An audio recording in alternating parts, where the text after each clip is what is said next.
Anytime there's a countdown, I feel like I have to do some dancing or bobbing around. Hello, everyone. Welcome to the Tom Show. We have the most special guest ever we could ever have on the Tom Show. But before we get into that, I just want to thank everybody for watching, for listening, for coming on back. I know it's been a few years kind of since I really did this consistently, and I look forward to keep doing it. This next guest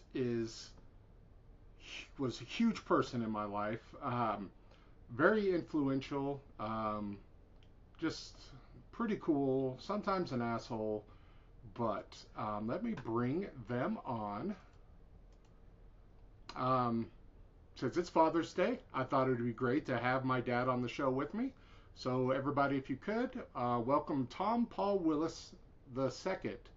Hey, there he is. So glad you can make it, Dad. Um, Man, it's really great to see you. I haven't seen you in a while.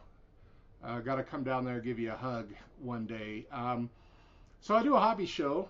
Um, you don't know this, but I'm telling you now. I do a hobby show, and I kind of want to just talk. A lot of people don't want to be on my show anymore because I'm not cool.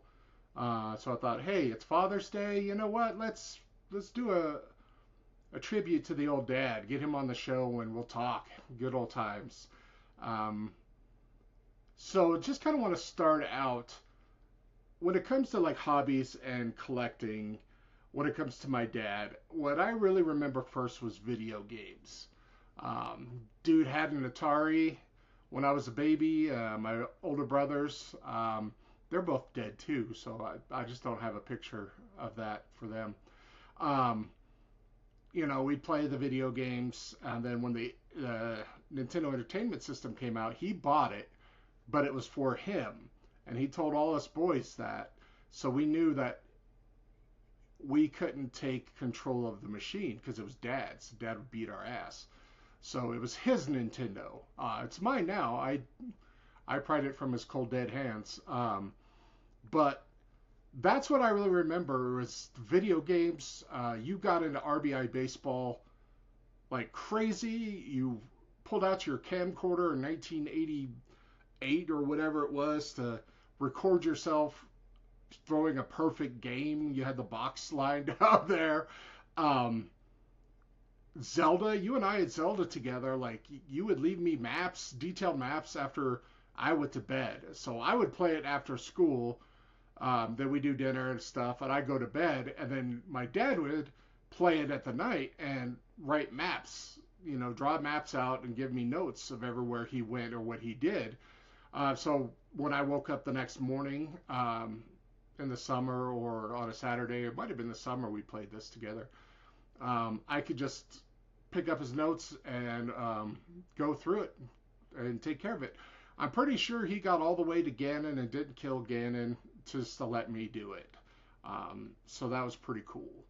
And then after that, you kind of lost interest in some video games. Mobile gaming, though, you got into mobile gaming. We had to tell your Lord of the Rings guild, Lord of the Rings mobile guild, that you had passed away, and a lot of people said that they loved you and that they were going to miss you. So that was, I mean, kind of awkward, but it was pretty cool. So that's kind of when I think of like the first thing you were into that was like a hobby, it was the video games. Um, and that just, I mean, hugely influenced me on what I liked. They were readily available. At one point, you did get upset and said I had to read books. You should have just waited. I would have read books on my own once they were interesting. Like 1988, what book is a 10-year-old going to read that's interesting? I read Hardy Boys, and those were bad. Encyclopedia Brown, he was okay at that age. I kind of dug that. But yeah, yeah. Then the Star Wars books came out and Star Trek, and just read the crap out of those. Um, and then it's not like a collectible hobby, but you loved movies. Um, you would take me to go see all kinds of awful things. Mom said you snuck me into Empire Strikes Back, and that was 1980.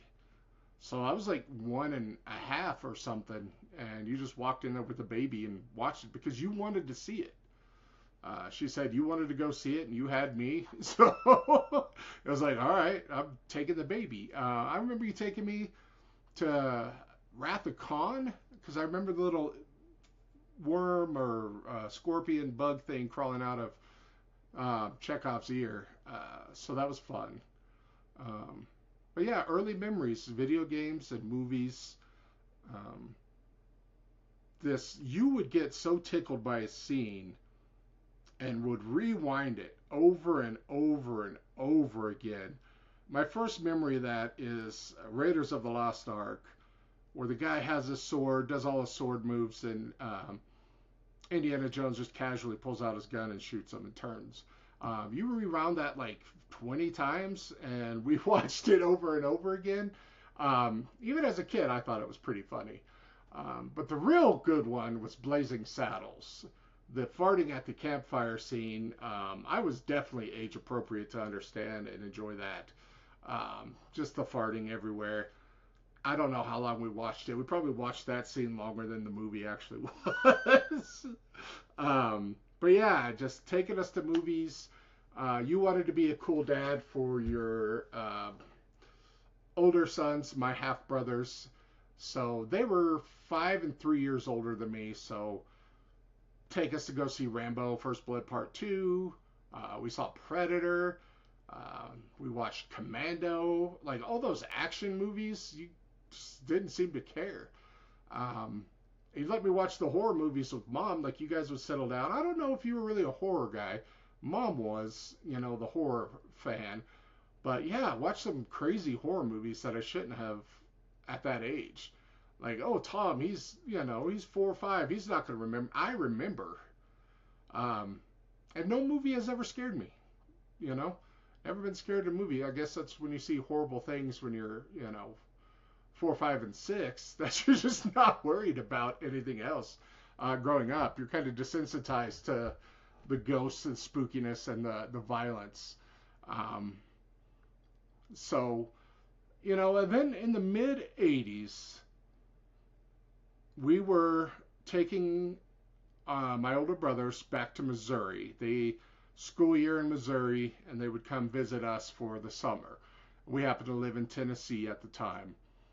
We were taking them back, and I remember McDonald's had some sort of promotion where they were giving foreign money away, like foreign coins or dollar bills that were worth nothing. But I remember we got McDonald's, and then we went to go drop my brothers off, and it might be 86, 87 for sure, but I still think it might have been, no, it probably was 87. Um, Walked in. It's the first time I met their little sister. No relation. Thank God, no relation. Um, and I went up to Andrew's room, and he handed me a baseball card binder. And he PC'd. I mean, he had Don Mattingly, pages of Don Mattingly, pages of Jim Rice, a handful of others, but those were the two that he collected, or at least had a lot of pages of. And then, you started to get into cards. 1988, Jose Canseco was going for 40-40. You got one of his rookie cards pretty early. I think when it started to go up, you got it in at like $20. And then I remembered like they were 100 or so. And I wanted one for Christmas. It's all I wanted. And now I realize that you just gave me yours. You didn't go buy $100 card. You took the $20 card, and you used to brag about it and tease me and laugh. In an asshole dad kind of way, not a big deal. But I'm pretty sure you just swapped the cases and gave me that card. And then I gave it to Daniel, and he sold it on eBay for $8. Daniel's my little brother, full blood. So yeah, then we got into cards. Then we moved out to Colorado. Really struggled there for a while. We weren't really into a lot of things. Renting video games for us. You weren't really that involved in anything kind of hobbyish. And then you partnered with your buddy from church and kind of took over that convenience store. So then we, kind of owned that convenience store, and you would, we had cards for sale at the counter. And then you went kind of nuts with like the Upper Deck. 91 Upper Deck, we had a lot of that. And I remember you opened a lot. Michael Jordan, the holograms. You were into the Upper Deck holograms. I remember seeing in like your stash before eBay came around and you tried to sell them all or sold them all. You had like the Michael Jordan, Wayne Gretzky, all those holograms. And you didn't take good care of them. They were scratched to hell, but you had those and you liked those. And then I remember you bought a case of 1992 Upper Deck. And amongst other boxes and boxes, you sold a lot of them off when you stole my eBay account, and you did. We've discussed it. It wasn't a big deal, but I should have more sales, and my account should be at least 8 years older than it is. Not that that really matters anymore. I don't use it that much, but you kind of just stole my eBay account and started selling things. And yeah, you were selling off you sold off your Annette Funicello clock. Your Mickey Mouse Annette Funicello clock. I am so pissed about that. I might have to kick your ass. I might come down there and just kick your ass for that one. Because it said to Tom, man, like, I think I actually said to Tommy, but man, even as a kid, I was like, that could be mine because it's got my name on it. How cool would that be? And shoot, I actually watched the Mickey Mouse Club and Zorro and all that crap when it was on the Disney Channel, late 90s. I would just stay up, play video games, and before Cartoon Network came around, I just threw on the Disney Channel, watch those old shows. But man, yeah. Anyways, you bought so much cards, and then cards kind of died. Not necessarily died, but we realized it was junk wax. That we wanted to put other things on the front counter. People just weren't buying cards that much. And so you put all that into storage. And Mary, my little sister, full blood, when you passed, or before you passed, she had them. And then she gave me the last 4 boxes, 5 boxes that you had that were unopened. And I opened them and we didn't get anything good, but there's videos of them. I think they're all on YouTube. So you might want to give that a watch. Little shorts, TikTok for sure. But yeah, it's just 2 boxes of Upper Deck 92 still. I knew you had. Last time I saw that box, that case was like just under half full. So you must have sold a bunch on eBay. And then it was a Donruss, a Triple Play, and a Leaf. All from 92. So that was kind of fun to go nostalgia and open those up. No Hank Aaron hologram this time. Was that 92? I don't remember. I had a Hank Aaron hologram at one point. I never got the Jordan. You had both. And would tease me. But yeah, after that, things kind of just, you kind of stopped collecting. You just kind of, I guess, had the family and the job and just didn't have time for fun. You did a lot of churchy stuff, musical directors and stuff like that, and yeah, it wasn't for me. You did not collect comics. I think you said you read some as a kid and you got some for me, but they were the Archie, Jesus comics, and those were bad, Dad. Like, I mean, I guess I could read comics, but those just no. And then someone snuck in like a 1960s, early 70s Archie comic that wasn't the Jesus kind, and that was cool. It was ripped in half though, so I didn't get to finish the story on that. But it had something to do with mini skirts. Betty and Veronica are talking about mini skirts, so that's all I really remember from that one. Mad Magazine, because you had the goofball um, Mel Brooks style sense of humor. You didn't care about that much. Just thought it was like toilet humor, and you were fine with that for the most part. Um, but I did get into comic books as well because you did buy me some Star Wars comics, 6, 7, 8. Um, I still have those, and it didn't really carry on reading those, but I did, just kept them because Star Wars and means a lot to me. But yeah, comics faded. Cards faded for me when I got into comics in the 90s.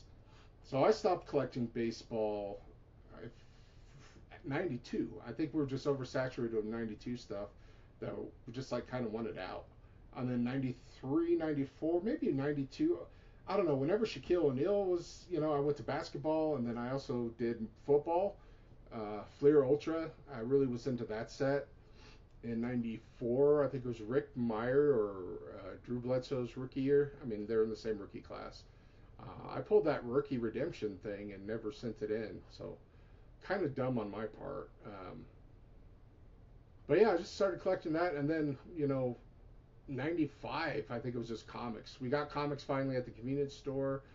We were clerks, so we would just sit and read comic books. Read a lot of Deadpool. And then the X-Men stuff, and I had a lot of Superman. I always said Superman was kind of basic, but he's like the third most comic book that I had was Superman, behind like Wolverine and the X-Men and Spider-Man. I just called the mutants all one, but yeah, it was just kind of. And then I stopped collecting after that. I didn't really have anything to collect. Still played video games. Video games never left.